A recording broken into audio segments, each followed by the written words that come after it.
بسم اللہ الرحمن الرحیم۔ السلام علیکم ورحمۃ اللہ وبرکاتہ۔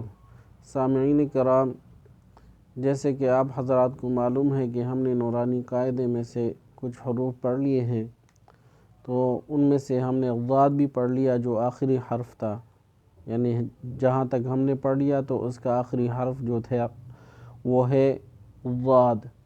تو ضاد کا مخرج میں نے بتا دیا تھا کہ حافظ لسان اور جو اوپر کی داڑھ ہے دونوں طرف یا ایک طرف، اس کے ساتھ جب حافظ لسان لگ جاتا ہے اور زبان کی جو سرہ ہے وہ اوپر کی طرف مڑ جاتی ہے تو اس وقت اس سے کیا ہوتا ہے کہ ضاد ادا ہوتا ہے۔ دونوں طرف کو لگا لے یا ایک طرف جب لگ جائے تو اس سے ضاد ادا ہوتا ہے۔ تو اس کی مشابہت جو ہے وہ ضا کے ساتھ ہے، دال کے ساتھ اس کی مشابہت نہیں ہے۔ ضاد نہیں بلکہ ضاد جو صحیح ادائیگی ہے، اس کی اصل ادائیگی یہی ہے۔ اگر کسی نے آسانی کے لیے، اپنی آسانی کے لیے وہ پڑھتے ہیں تو وہ الگ بات ہے، لیکن جو ضاد کا جو مخرج ہے وہ مخرج یہی ہے اور کوئی مخرج اس کا نہیں ہے۔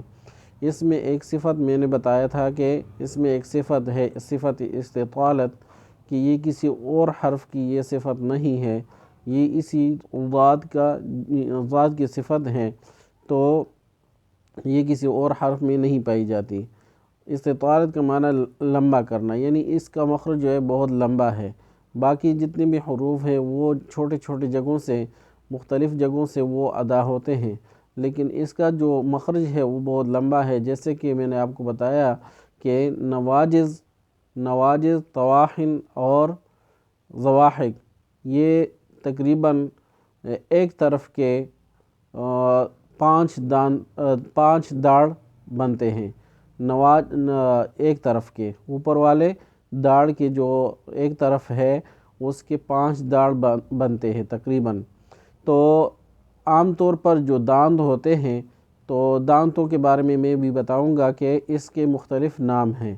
ہر جو ہے تقریباً 32 دانت ہے۔ عام طور پر عام انسانوں کے جو ہوتے ہیں وہ 32 دانت ہیں اور اس کی مختلف نام ہے، لیکن آج ہم وہ نہیں بتائیں گے، بلکہ آج ہم پڑھتے ہیں لام نون را کو۔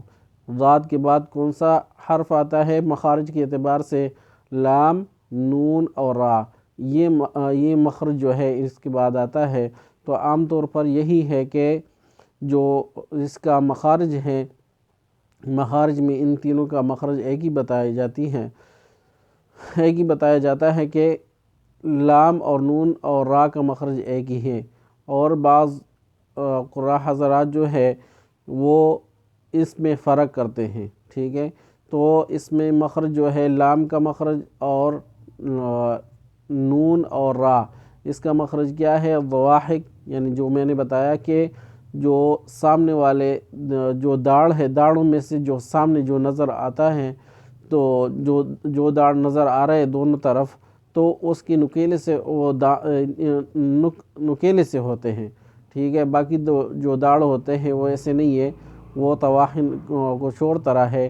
تو یہ جو ضواحک ہے، یہ ضواحک اس لیے کہتے ہیں کہ عام طور پر جب آدمی ہنستا ہے تو سب سے پہلے جو داڑھوں میں سے جو داڑھ نظر آتے ہیں تو یہ سامنے والی جو ایک طرف بھی اوپر بھی اس کا ہے یعنی داڑھ ہے، اور دوسری طرف بھی ہے اسی طرح اوپر اور نیچے، یعنی یہ تقریباً 4 داڑھ بنتے ہیں جس کا نام ضواحک ہے، ٹھیک ہے۔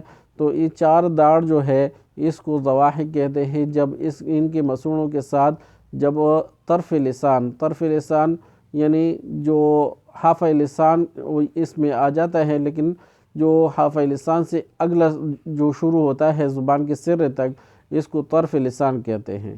زبان کے سرے تک جو ہے وہ یہ کیا ہے؟ اس کو طرف لسان کہتے ہیں۔ زبان کا جو یہ ایک طرف ہے، تو یہ جب اوپر تالو کے ساتھ یعنی اس کی مسوڑوں کے ساتھ لگ جاتی ہے تو اس سے یہ کیا ہوتا ہے؟ یہ تینوں حرف جو ہیں یہ ادا ہوتے ہیں۔ اب یہ میں بتا دیتا ہوں کہ لام نون را اگر کسی نے نہیں دیکھے تو وہ کون سے حروف ہیں، وہ ابھی میں بورڈ کے ذریعے آپ کو دکھا دیتا ہوں۔ تو میں بتا رہا تھا کہ لام اور نون اور را یہ کون کون سے حرف ہیں؟ تو لام پر نہ تو نقطہ ہوتا ہے، جیسے کہ میں آپ کو لکھ کر دکھا دیتا ہوں کہ دیکھو،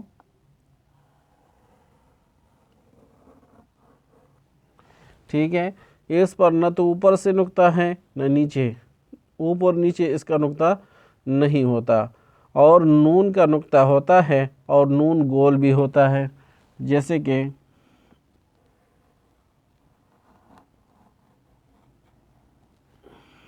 درمیان میں ایک نقطہ، ٹھیک ہے، یہ نون ہے، اور جو اس کا جو سر ہوتا ہے، یعنی یہ تو مکمل ہے جب اکیلے لکھا جائے گا، لیکن جب اکیلے نہیں ہو کسی حرف کے ساتھ مل کر لکھا جاتا ہے تو یہ جو نقطہ ہے یہ اس کے شروع میں آتا ہے، اور یہ اس کا جو سر ہے وہ گول نہیں ہوتا ہے، جس وجہ سے یہ دوسرے حروف سے یہ مختلف ہوتا ہے، ٹھیک ہے۔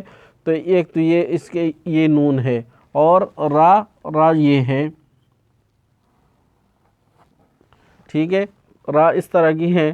تو اب را پر جو ہے وہ حرف نہیں ہے، یعنی زبر زیر پیش جو اس پر آ جائے تو وہ تو الگ بات ہے، لیکن اس پر نہ تو اوپر نقطہ ہے اور نہ اس کی نیچے نقطہ ہے، ٹھیک ہے۔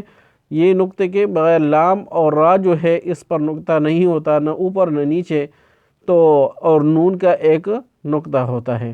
تو یہ 3 حروف ہے، تو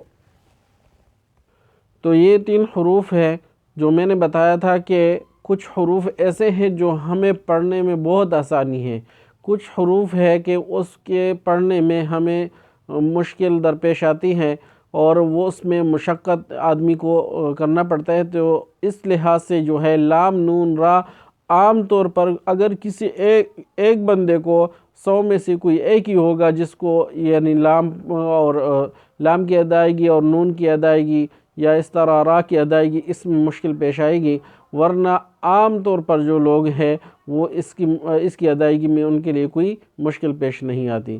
تو اس لحاظ سے جو ہے لام نون را جو ہے یہ بہت ہی آسان حروف ہیں جو ادائیگی میں آدمی کر سکتے ہیں، اور ادائیگی ان کے لیے آسان ہے، ٹھیک ہے۔ تو میں نے بتا دیا کہ یہ کون سے حروف ہے، تو میں نے دکھا دیا کہ لام اور را ان دونوں پر اوپر اور نیچے اس کا کوئی نقطہ نہیں ہوتا، بغیر نقطے کے ہوتے ہیں، اور نون پر ایک نقطہ ہوتا ہے جو اس کے درمیان میں بھی ہوتا ہے اور شروع میں بھی آ سکتا ہے۔ تو اس لحاظ سے یہ تینوں حروف جو ہے ان کا مخرج ایک ہی ہے۔ تو اب تک کے لیے اتنا ہی کافی ہے۔ آپ حضرات سے گزارش ہے کہ ہمارے اس چینل کو سبسکرائب کریں، لائک کریں اور گھنٹی کے بٹن کو دبا دیں تاکہ آپ تک ہماری ہر ویڈیو پہنچتی رہیں، اور کمنٹ میں اپنی رائے بھی دیتے رہیں تاکہ ہماری حوصلہ افزائی ہوتے رہیں۔ وآخر دعوانا ان الحمدللہ رب العالمین۔